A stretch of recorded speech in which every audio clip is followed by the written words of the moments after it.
Today, are we digitally ready? This is the question that teachers and learners are probably asking right now. With the advent of DepEd's Digital Rights Program, the Open Educational Resources, or OER, was woven together and finally realized. This project prioritizes the necessity to enhance the digital literacy skills of every teacher and learner in the country. Our OER mission is to connect the disconnected. OER is indeed an innovative initiative with a lofty aim to get disconnected schools and last-mile schools connected through ICT even without an internet connection. It is designed to cater to the need of these schools for interactivity, digitalization, and delivery of 21st century skills that will ensure that every learner is future ready. Join us in another training workshop and learn more about open educational resources, whose primary purpose is to provide support and assistance to learners and teachers in this rapid advancement of technology. Our goal is to build and strengthen the capabilities of public and private teachers, school heads, and supervisors by teaching you to create and design interactive, localized, and contextualized instructional materials for teaching using basic, advanced, and proficiency software and tools. Surely, this will be another exciting and engaging webinar training workshop. Together, let's all rise amidst this crisis. Para sa bata, para sa bayan, para sa guro. Sulong edukalidad!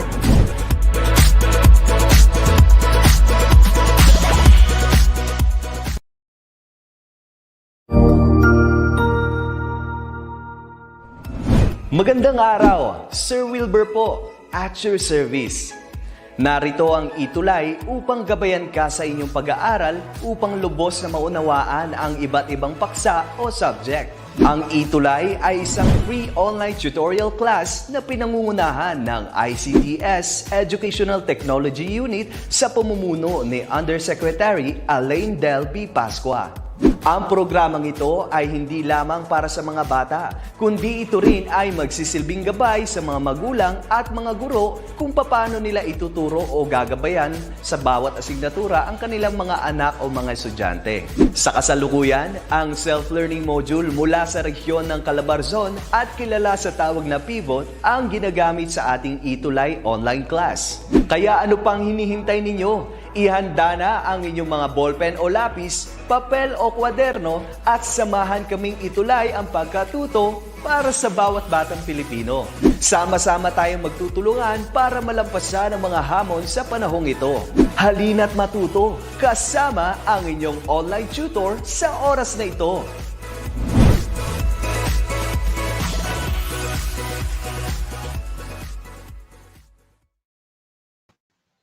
Good afternoon, everybody.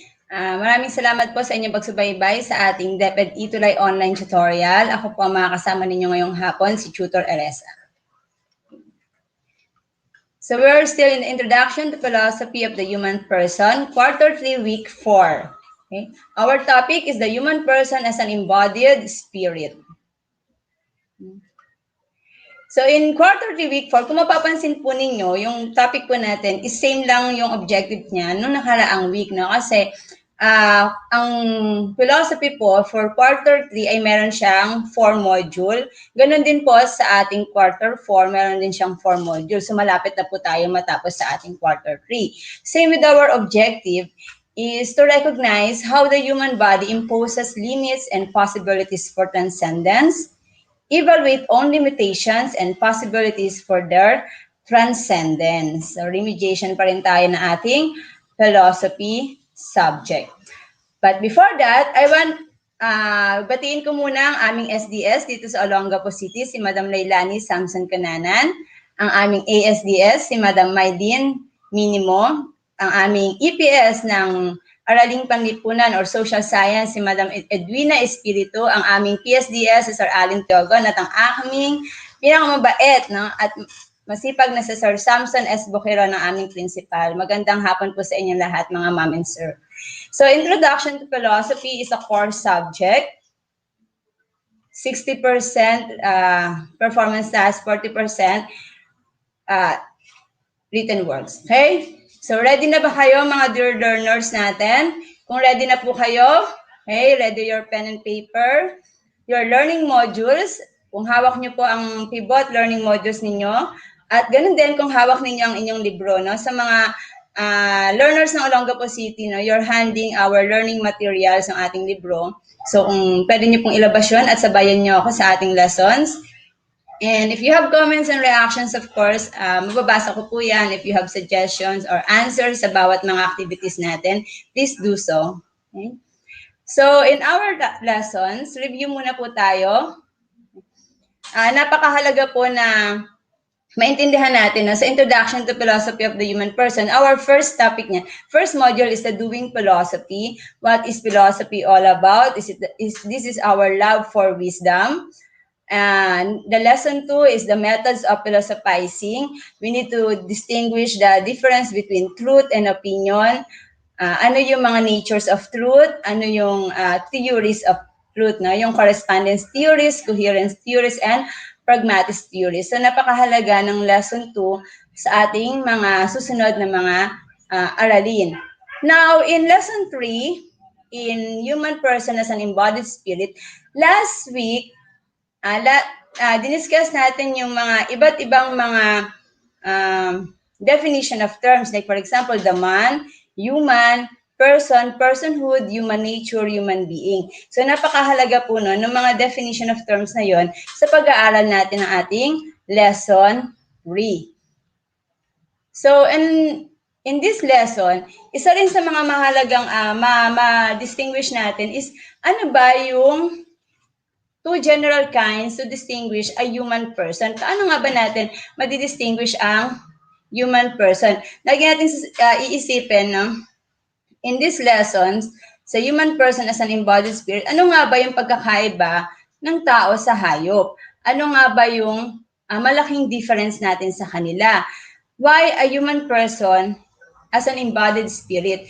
Gaano nga ba kahalaga ang espiritu at ang body as connected sa bawat isa? Sabi nga, we have two general kinds as a human person. We have the cognitive self and the physical self.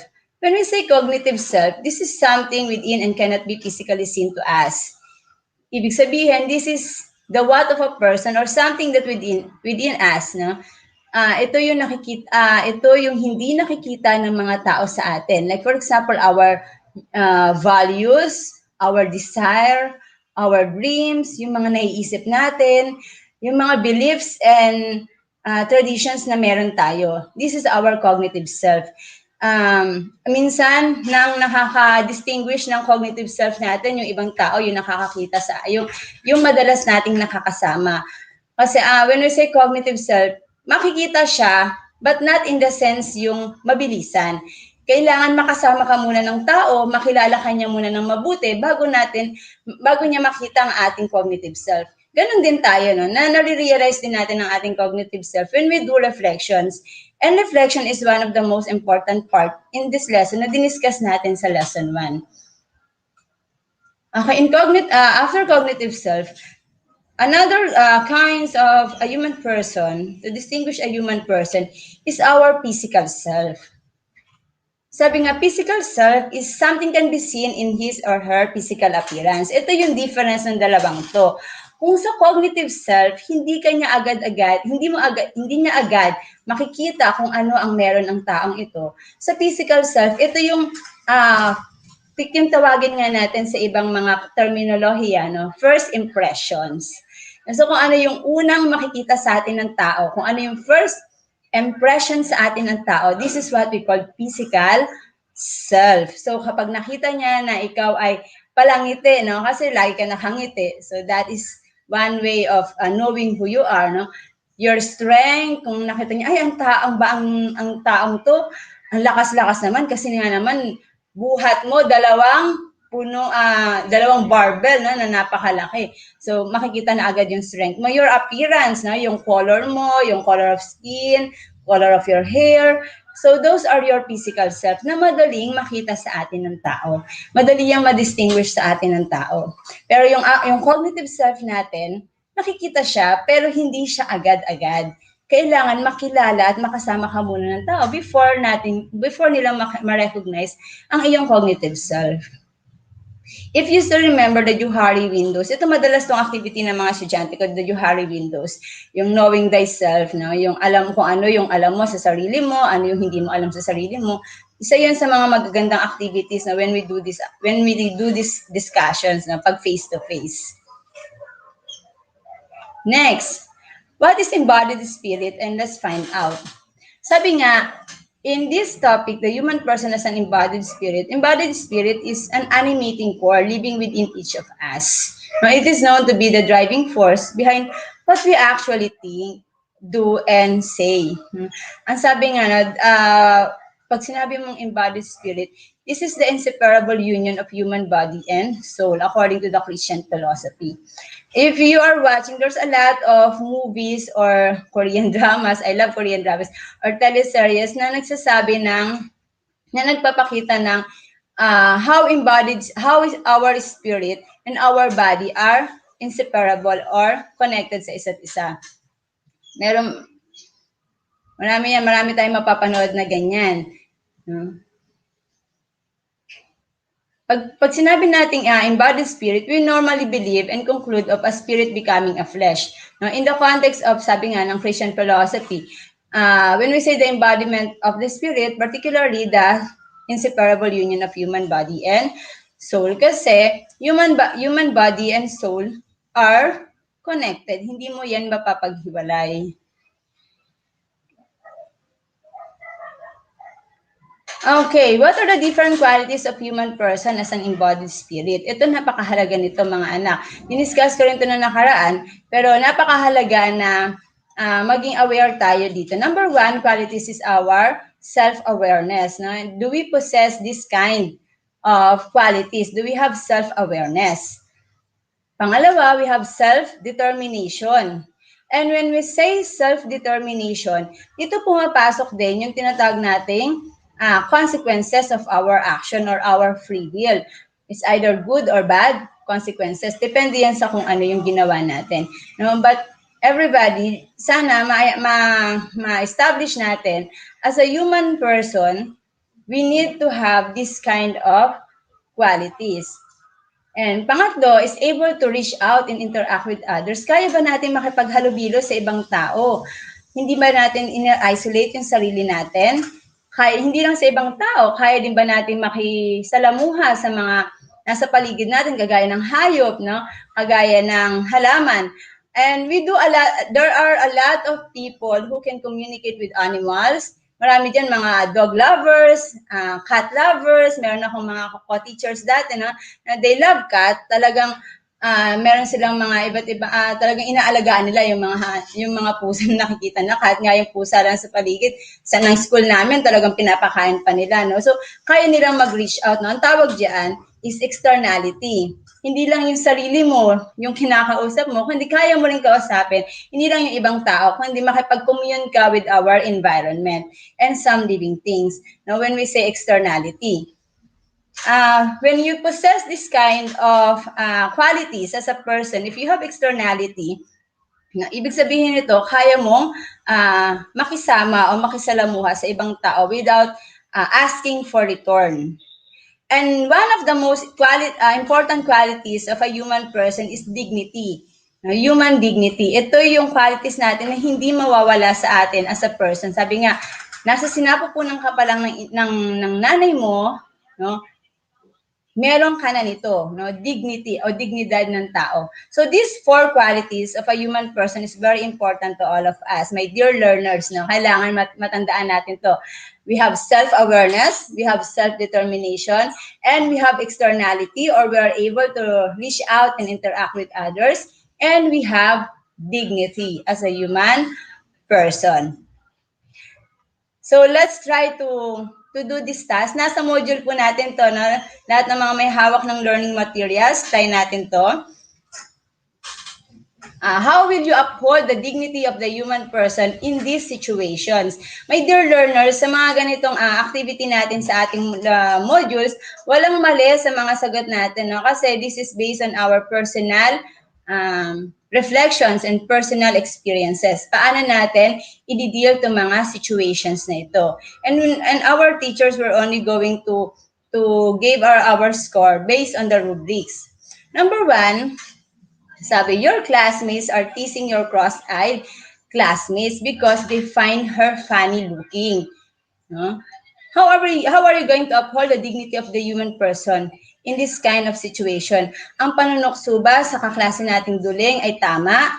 Tama ba na siya ay pagtawanan natin kahit mukha siya nakakatawa? Lagi nating iisipin, my dear learners, sa ating mga learners, na ang panunokso sa kapwa natin na may mga kapansanan ay hindi magandang pag-uugali. In our next lesson, sa mga susunod nating aralin, madidiscuss pa natin yan, mas mapapalawak pa natin yan. But in this number 1 situation, sinasabi dito na ang lahat ng tao, kagaya nga ng binanggit ko kanina, no, nasa sinapupunan pa lang yan ng kanilang mga ina, meron na yung dignidad as a human person. So, kahit anuman ang kanyang itsura, anuman ang meron siya, kulang man ang kanyang paa, ang kanyang kamay, no? Siya ay may dignidad pa rin as a human person at kailangan natin siyang tratuhin ng tama bilang tao. Kung paano natin ginagalang ang ating sarili, ang ating magulang, ang ating mga kapatid, ganun din natin igalang ang ating kapwa kung sila ay may kapansanan. Kasi kung ano man ang kaya natin gawin, kaya din naman nilang gawin. No? Yun ang mahalaga sa number 1 lesson. Number 2, your friend confided in you that his girlfriend told him that she was pregnant. He is asking your advice on what to do. Ano nga bang sasabihin mo kung yung friend mo na nakabuntis siya, no? Sasabihin mo ba sa friend mo na ipalaglag niya yung bata? Or sasabihin mo sa kanya na ituloy niya, no? Ituloy niya yung at harapin niya yung responsibility na nakaatang. Isa sa mga mahalagang bagay dito, just what I am saying in number 1, the dignity of the human person. Baby pa lang yan. Fetus pa lang yan. Meron na yang dignidad. Kaya meron siyang karapatang mabuhay at maisilang sa mundong ibabaw. So, hindi niya kasalanan, hindi kasalanan ng baby, no, na siya ay nabuhay sa loob ng sinapupunan. No? Kaya kailangan, syempre, as a human person, magkaroon siya ng responsibility. The best advice that you can give to your friend is tell him to be responsible and inform your parents. Inform the parents, both parents, the girl and the boy parent, regarding the situations and harapin kung ano yung responsibility na nakaatang. So that is the best answer for this number 1 and number 2. So my dear learners, sana may masasagot kayo sa inyong activity sheet sa dalawang situations na iyan, no? So, ulitin natin na ano yung mga qualities ng human person as an embodied spirit. We have number 1, we have self-determination. Number 2, we have self-awareness. Number 3, we have externality. And number 4, we have dignity. Next, the human transcendence. No?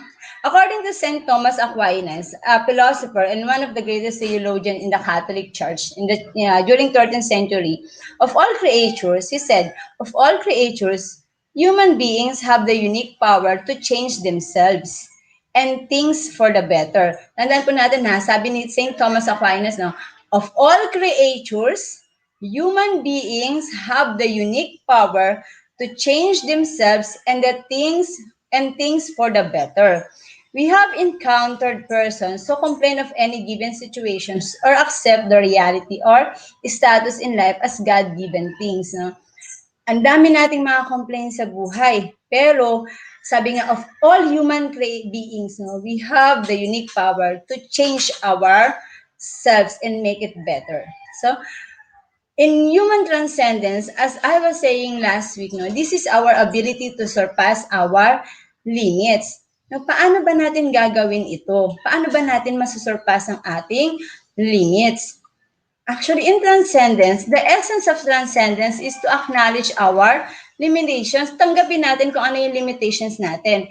And we need to identify the possibilities for development and change ourselves for the better. One of the best things in Transcendence, tanggapin natin, sabi nga, kaya nga sa mga major learners na sa mga lessons natin, may mga examples doon ng ating mga kahinaan.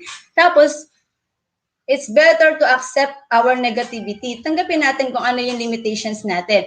Pero hindi tayo pwedeng ma-stop lang doon, no? Sa pagtanggap natin ng limitations natin, ng ating negativity. Yes, we accepted it, we acknowledge it, but no, ano yung gagawin mo, no? When you identify already, ano yung gagawin mo para ma-surpass mo siya, no? Identify possibilities for development and change ourselves for the better. This is the very essence of transcendence, no? Can be physical or behavioral, no, mental, such as, like for example, trying new sports or hobbies or adopting a healthier lifestyle. Like for example, in our situations nowadays, we are now in the pandemic. Magto 2 years na, no? To 2020, 2021 na ngayon. Nandito pa rin tayo sa COVID-19 pandemic. Ano ang gagawin natin? No? We already accepted the reality na mahirap tayo. Siyempre, hindi naman natin hindi pwedeng wala tayong trabaho kasi wala tayong kakainin. Pero ang daming mga tao ngayon, ang daming mga Pilipino ngayon ang walang trabaho. Maswerte na nga lang tayo na meron pa rin tayo. Pero kung wala tayong trabaho, ano ang pwede natin gawin? Hindi tayo pwedeng ma-stop na lang na wala tayong trabaho at wala tayong gagawin. Siyempre, kailangan natin kumain, kailangan nating magbigay sa ating mga anak, no? Kung meron kayong mga anak.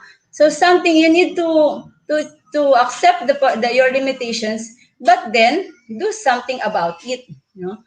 That is the very essence of transcendence. Hindi ka may stop sa kung ano lang ang alam mong kaya mo. You need to surpass it.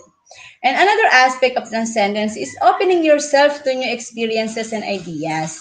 Yes, pandemic ngayon, but there are a lot of things that you can do, no? Sa sitwasyon natin. Pwede tayo mag-online tutorials, like what we are doing right now. No? Ang hirap ng face-to-face, sa totoo lang, mga anak. Kaya nga, dahil walang face-to-face ngayon, ito ang ginagawa natin sa DepEd. We do online tutorials. And this is one of transcendence na we accept new experiences and ideas. Kaya nga nung nagkaroon ng ganito ang DepEd ETUlay online tutorial, isa talaga ito sa mga gusto kong gawin, no? Kasi hindi ko nililimit yung sarili ko sa kung ano lang yung kaya ko na face-to-face learning. So we need to adapt to the situations. Like for example, this one, the online tutorials, and there are a lot of things. We have DepEd TV. Ang DepEd, nag-evolve din siya. Hindi lang siya pang face-to-face. Meron na rin tayong DepEd TV. We have radio. No? There are a lot of modalities na ginagamit ng DepEd ngayon just to accept, no, new experiences and new ideas. And this is what we call transcendence. Hindi tayo nai-stop lang sa kung ano lang yung kaya natin. We accept our limitations, but when we do something about it to change ourselves for the better, and we change our nations for the better. No? In transcendence, no, our capacity for transcendence give us the opportunity to work toward becoming better version of ourself. No? Kapag inaccept mo yung limitations mo, gumawa ka ng maganda out of it, o nilampasan mo yung kaya mong gawin, sabi nga, you have the opportunity to work towards a better version of who you are. No? Actually, in psychology, there are a lot of terms na ginagamit dito, but we are now in philosophy, so we use transcendence.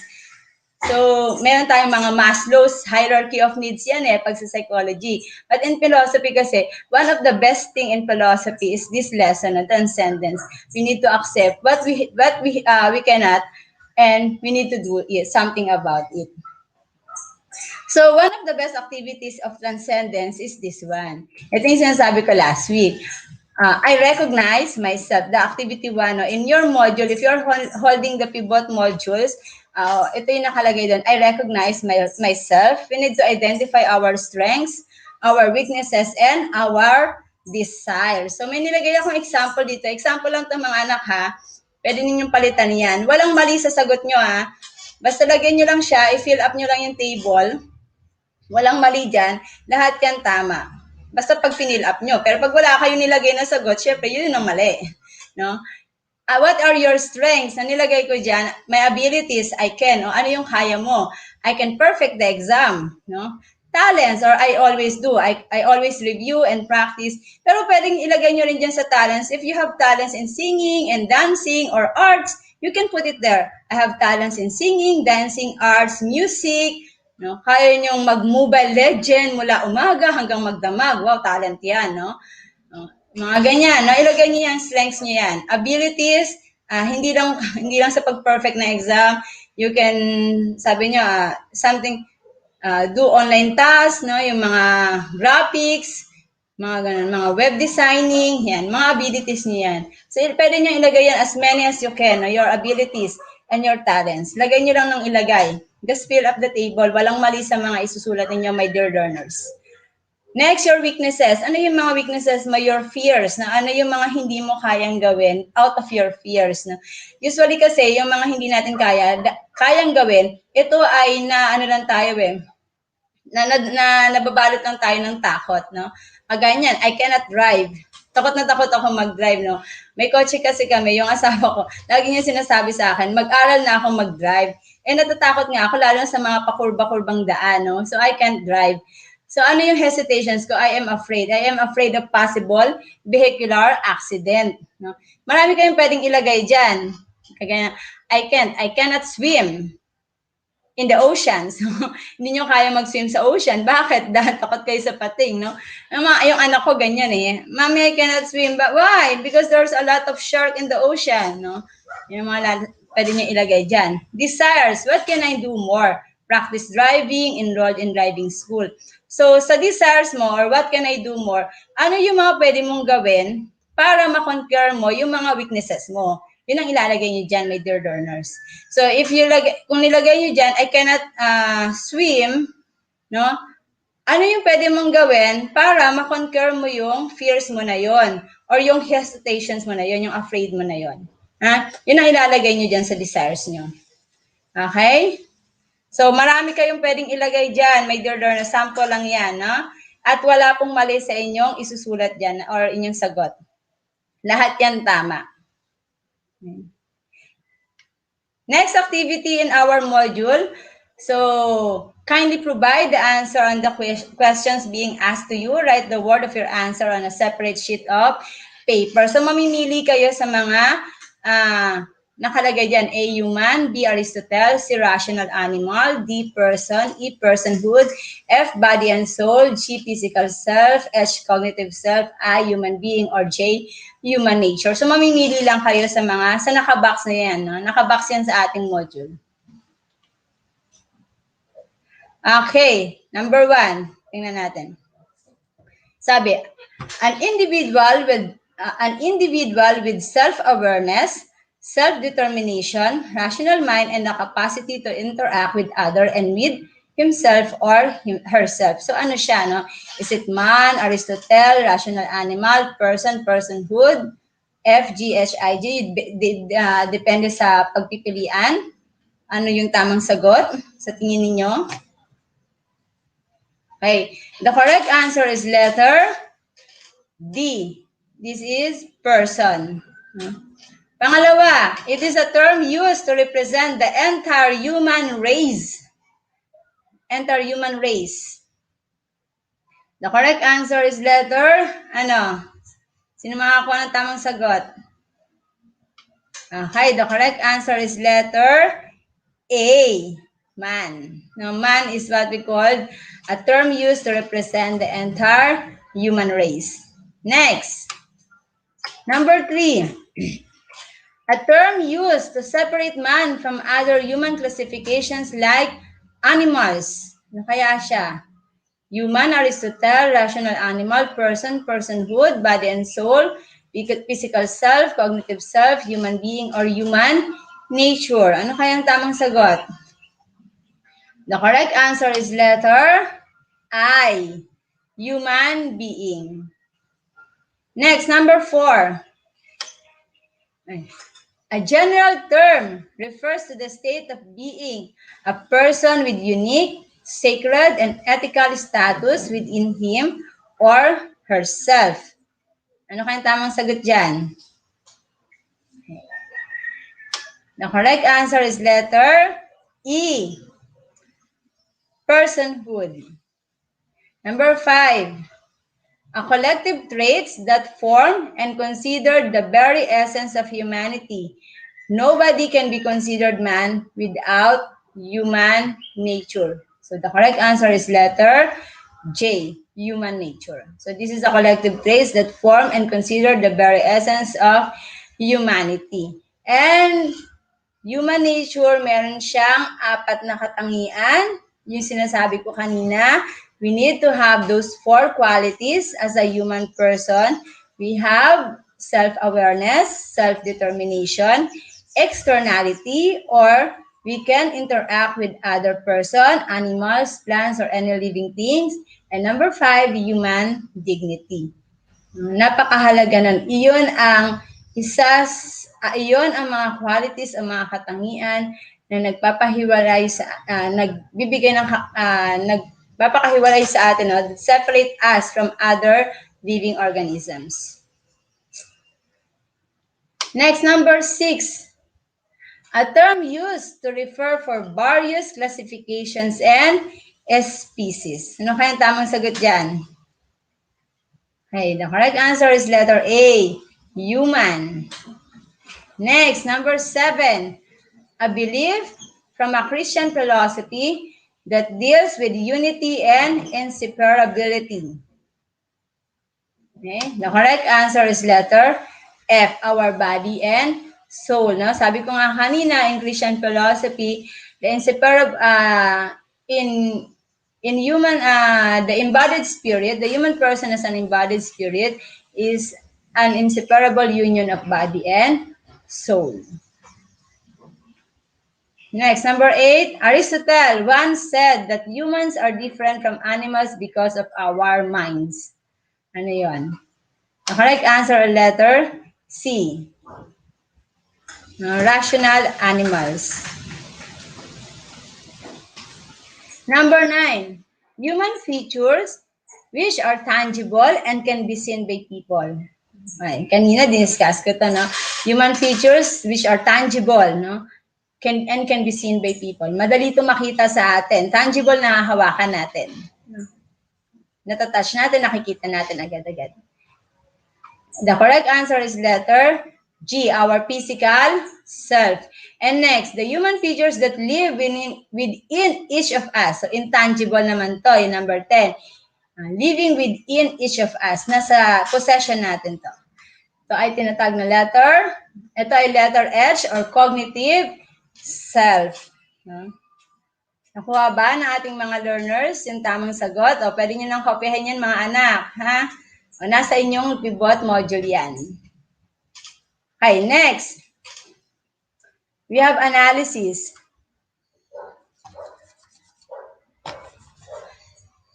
Okay.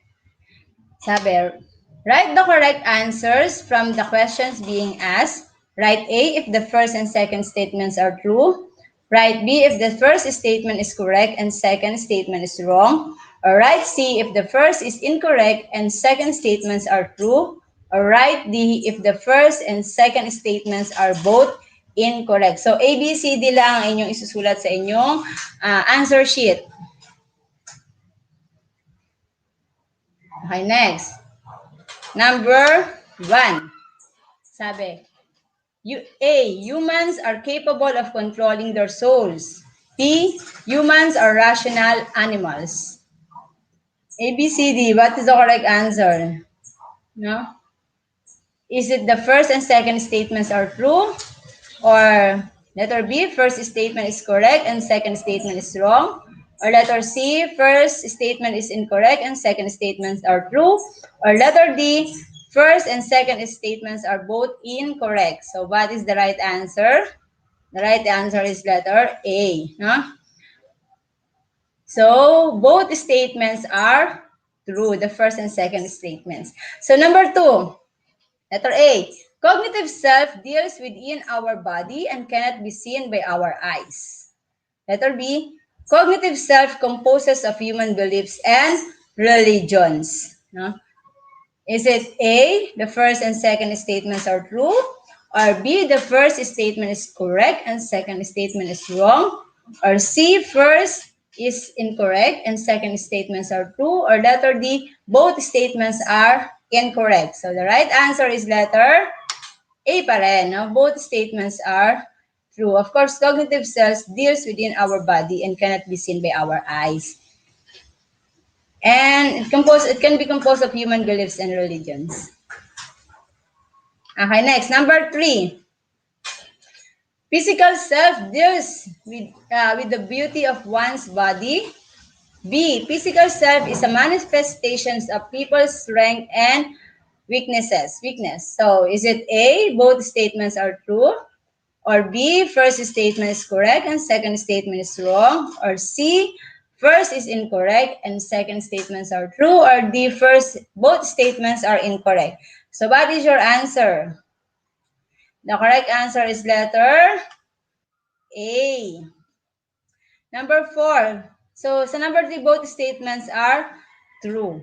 Sa number 4, person, letter A, person is a term that commonly connotes birthrights provided by the states. Letter B, human nature is a term used to define the inner soul of the person. So, ano ang tamang sagot? No? Is it A, B, C, or D? Ano yung mali dyan sa statements na yan? Or ano, both statements ba are tama or incorrect? So, the correct answer is letter B. The first statement is correct and the second statement is wrong. Next, number 5. A human nature is the total reflections of human activities. B, embodied spirit is the incarnation of a material body. Incarnation of a material body. So is it A, first and second statements are true, or B, first statement is correct and second statement is wrong, or C, first statement is incorrect or second are true, or letter D, both statements are incorrect? The right answer is letter B. Yan. So, 1 to 5 lang yan sa ating analysis, my dear learners. Nakuha nyo ba? So, sana nakuha ninyo yung mga sagot. Okay? Lagi ninyong tatandaan ha, sa activity 1, sa mga I can, with strength and weaknesses, and desires, lahat yon tama. Lahat ng sagot nyo doon ay tama. Walang mali doon. Basta just fill up the table ng lahat ng kaya ninyong gawin. At yung mga hindi ninyo kayang gawin, ano yung mga fears ninyo, at ano yung mga pwede ninyong magawa out of your fears na para malampasan nyo yung fears nyo. Sa activity naman na to, no, you need to analyze man na mabuti yung mga statements kung tama or mali ba yung statements, no, before you do your answers. Okay, sana may natutunan kayo. Okay, sa ating 4th week ng ating quarter 3, Introduction to Philosophy of the Human Person. The human person as an embodied spirit. No? Magandang hapon po sa inyo at magandang hapon din ulit sa ating SDO ng Olongapo City at sa buong New Cabalan Senior High School, sa mga YUMS ng New Cabalan at GAS ng New Cabalan at lahat po ng strand doon. Magandang hapon sa inyo. At ganoon din po sa Mabayuang Senior High School. Hello, Sir Mark John Zamora. Ayan lamang po. Kung mayroon kayong mga katanungan for comments and suggestions, you can email us at edtech@deped.gov.ph. Yan lamang po. Maraming salamat. Magandang hapon po.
Sigurado ako na marami ka na namang natutuhan sa ating ETUlay tutorial session ngayong araw.